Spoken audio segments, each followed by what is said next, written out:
Bonjour, cette vidéo est consacrée aux deux questions-réponses courtes de droit public qui ont été soumises à la sagacité des candidates et candidats en 2023.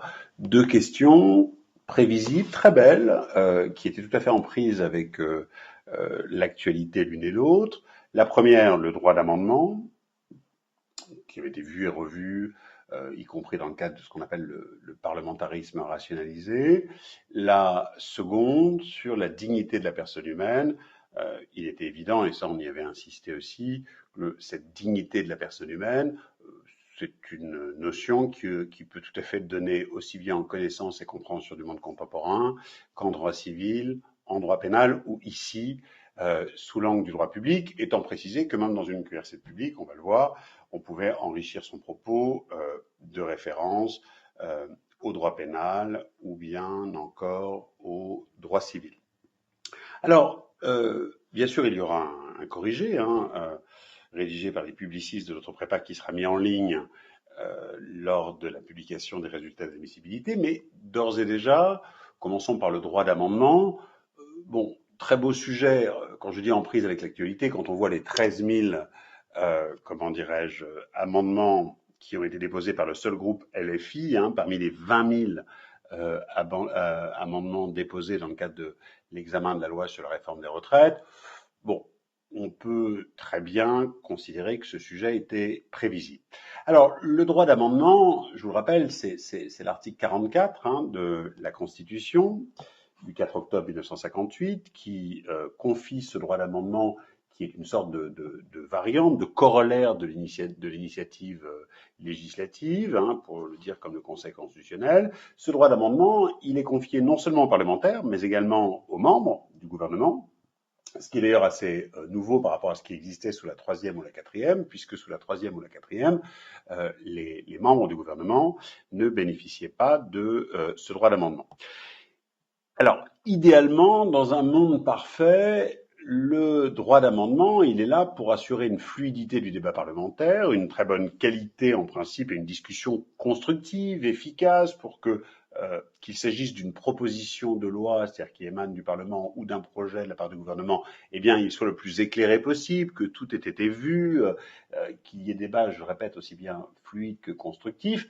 Hélas, vous le savez, ce droit d'amendement peut être complètement détourné de sa fonction originelle à des fins d'obstruction, ce qu'on appelle parfois la flibuste, qui font que, de façon dilatoire, on utilise à mauvais escient, dirais-je, le droit d'amendement. Il y en a eu de nombreux exemples. Les exemples les plus célèbres, c'est bien sûr en 1981, le fameux amendement Cocotier, qui a poursuivi le malheureux Jacques Toubon toute sa vie. C'est-à-dire que, à l'occasion de l'examen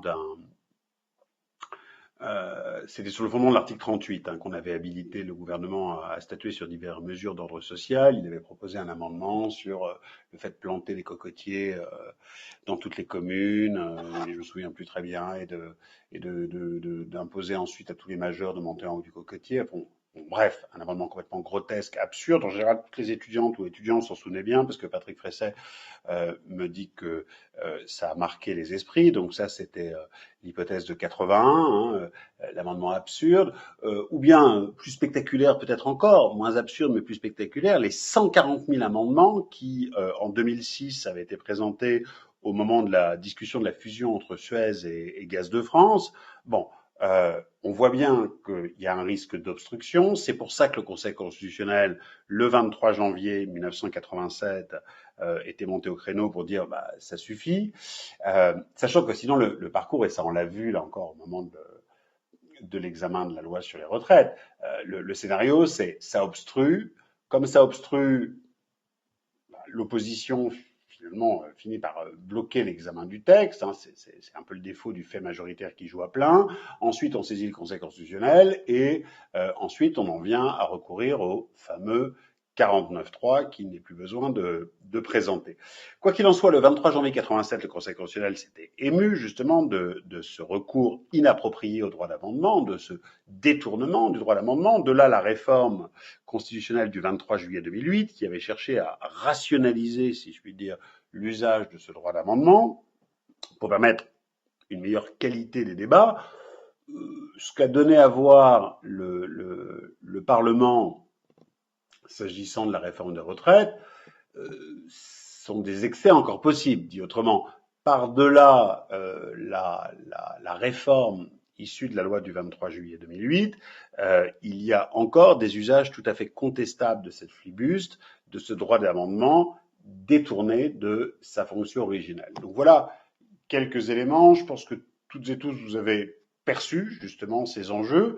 Et je répète, là où c'est tout à fait pertinent, c'est que c'est tout à fait une manière de tester votre sagacité par rapport à l'actualité. N'oublions pas que ces 2 QRC de droit public sont donnés à de futurs magistrats de l'ordre judiciaire. Donc certes, il faut avoir des références de droit public. Voilà, l'article 44 de la Constitution, la décision du Conseil constitutionnel, la réforme constitutionnelle de 2008. Mais avec cette ouverture d'esprit, c'est pour ça que conseiller, ça je ne saurais jamais assez le conseiller, de travailler ensemble, droit public et connaissance et compréhension du monde contemporain, c'est extrêmement fécond. Parce que avec la réforme des retraites et les 20 000 amendements, dont 13 000, rappelons-le, rien que pour le groupe LFI, vous avez bien en tête l'idée que la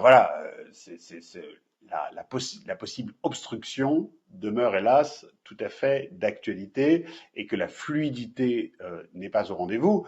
Ce qui est d'autant plus dommage, c'est que pourtant le temps de la discussion est compté. Et vous savez comme moi qu'on n'a pas pu examiner le texte qui catalysait le plus de contestations, c'est-à-dire celui qui portait l'âge légal de départ à la retraite à 64 ans. Donc voilà quelques éléments, très brefs, sur la question du droit d'amendement. S'agissant de la dignité de la personne humaine, bon, alors ça c'est magnifique, sauf qu'il va falloir être concis. Alors ça, on l'avait vu en civil, vous l'avez vu sous certains angles en pénal, vous l'avez vu en liberté publique aussi. Rappelons que la dignité, d'un strict point de vue de droit naturel, ça innerve le droit des démocraties depuis très longtemps. Enfin, de la dignité de l'homme, c'est Pic de la Mirandole, et ça c'est dès le XVe siècle. Mais son irruption au droit positif, pour le meilleur et pour le pire, c'est la décision du Conseil constitutionnel du 27 juillet 1994, lorsque le Conseil constitutionnel a eu à connaître des lois bioéthiques. Je dis des lois, parce qu'il y en a une, vous le savez, qui est définitive, si je puis dire, qui est venue se loger dans le Code civil, une autre expérimentale, avec une clause de revoyure, qui est venue se loger dans le Code de la santé publique. À partir de ce moment clé-là, du 27 juillet 1994, la dignité a fait florès. Et ces occurrences sont d'ailleurs parfois aussi nombreuses que ces ambivalences.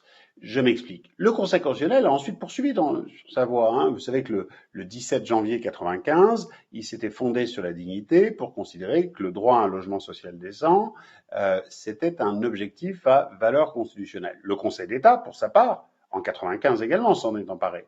Et ça, tous les étudiants s'en souviennent, ce sont les arrêts célèbres sur le lancer de nain, Conseil d'État, 27 octobre 1995. Une petite remarque quand même, depuis lors, le Conseil d'État est devenu beaucoup plus discret dans ses références à la dignité. Pourquoi ? Parce que je pense qu'au Palais Royal, on a parfaitement conscience des ambivalences de la dignité, puisqu'aussi bien, tantôt la dignité vient compléter la protection de l'intégrité, et ça c'est une dignité collective, et dans ces cas-là, si elle complète la protection de l'intégrité, elle vient limiter la liberté, elle vient remettre en cause, à certains égards, la définition de la liberté telle qu'elle est conçue à l'article 2 de la Déclaration des droits de l'homme et du citoyen. Parce que normalement, on nous dit que la liberté consiste à faire tout ce qui ne nuit pas à autrui. Ça veut dire que soit on est dans un rapport à autrui, et dans ces cas-là, la liberté est bornée, soit on est seul, et parfois terriblement seul, et il n'y a pas en surplomb de nous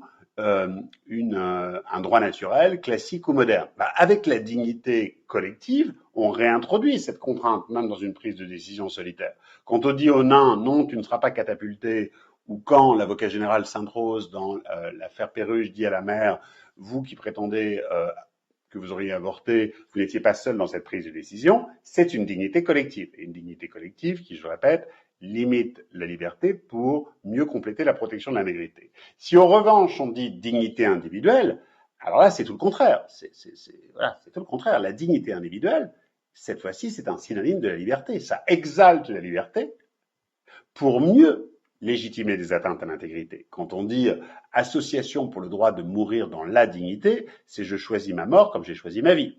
Quand une femme dit je dois pouvoir choisir ma contraception, c'est une question de dignité, c'est de la dignité individuelle aussi. On le voit bien, ces ambivalences sont très fortes. Outre le fait qu'ici, on nous parlait de dignité de la personne, est-ce que c'est pas, donc là ça suppose d'être né, vivant et viable, quid de la dignité de tout être humain? Songez qu'à un moment, il y a eu des tentations du Conseil constitutionnel de considérer que, en tant que personne humaine potentielle, l'embryon avait le droit potentiellement également à la dignité. Donc voilà quelques ambivalences. Et puis bien sûr, au regard de l'actualité, j'ai eu certaines candidates ou candidats au téléphone qui très justement m'ont dit, moi j'ai éprouvé le besoin de parler de la dignité aussi du prisonnier, et je trouve que la réflexion est très juste. Notre actuel contrôleur général des lieux de privation de liberté, Dominique Simonneau, a eu des mots très durs, fallait pas la première, hélas, a fustigé l'état lamentable des prisons françaises sur les nombreuses atteintes à la dignité qui sont faites aux prisonniers. Normalement, la prison devrait être simplement une restriction, enfin une abolition de la liberté d'aller et venir, mais pas une atteinte à la dignité. Ça pouvait être intéressant aussi d'aborder cet angle sous l'angle de la question carcérale et donc du rôle que peut jouer le contrôleur général des lieux de privation de liberté à ce titre. Mais donc, ici, oui, autant tout à l'heure pour le droit d'amendement, on pouvait faire, le droit de l'amendement, comment dirais-je, un droit qui permet de vivifier et d'éclairer un peu plus l'initiative législative, et en deux, le droit d'amendement, un facteur d'obstruction, un facteur de flibuste. Bon, voilà. Pour la dignité, on peut très bien avoir un plan du type, mais ce n'est qu'une proposition, bien sûr, je ne veux pas préjuger de ce qui sera fait une fois encore comme corrigé par les publicistes de l'autre prépa, mais on pouvait très bien dire, écoutez, la dignité de la personne humaine, c'est une composante tout à fait éminente de l'ordre public, comment dirais-je, immatériel, puisque c'est ainsi qu'on le nomme, et c'est en même temps une composante, deuxième partie, ambivalente de cet ordre public immatériel, étant précisé, et ça le rapport du jury le dit très bien, c'est un rapport du jury très clair pour l'année 2022, là, et pour l'année 2023, mais pour le concours 2022, il dit très bien aussi qu'on pouvait aussi envisager un plan de QRC en 3 parties. Donc voilà quelques éléments sur cette QRC de droit public. Je vous remercie pour votre attention et à bientôt pour de nouvelles aventures. Au revoir.